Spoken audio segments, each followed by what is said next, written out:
அஸ்ஸலாமு அலைக்கும் வரஹ்மத்துல்லாஹி வபரகாத்துஹு. தினமும் ஒரு ஹதீஸ்.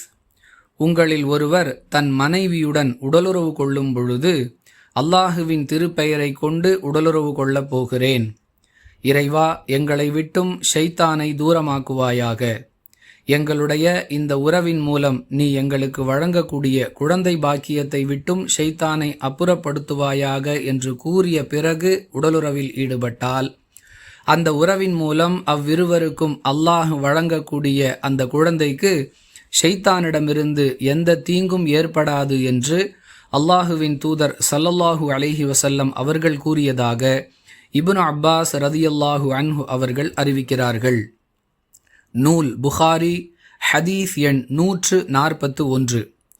அன்பிற்குரிய சகோதர சகோதரிகளே, இந்த ஹதீஸிலிருந்து 3 வகையான பாடங்களை நாம் கற்றுக்கொள்ளலாம்.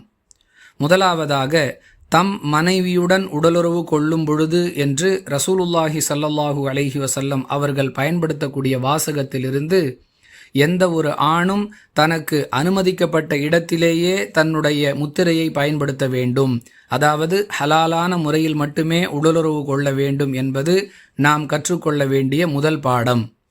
அல்லாஹுவின் பெயரை கூறிய பிறகே எந்த ஒரு செயலையும் துவங்க வேண்டும் என்பது நாம் கற்றுக்கொள்ள வேண்டிய இரண்டாவது பாடம். எந்த ஒரு செயலில் ஈடுபடுவதற்கு முன்பாகவும் அல்லாஹ்விடம் பிரார்த்தனை செய்து கொள்வதன் மூலம் அந்த செயலில் வெற்றியான முடிவை பெற்றுக்கொள்ள முடியும் என்பது இந்த ஹதீஸிலிருந்து நாம் கற்க வேண்டிய 3வது பாடம்.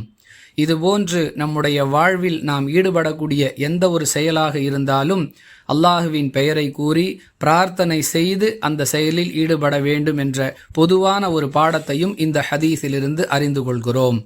வாஹிரு தஅவானா அனில் ஹம்துலில்லாஹி ரப்பில் ஆலமீன். அஸ்ஸலாமு அலைக்கும் வரஹ்மத்துல்லாஹி வபரகாத்துஹு.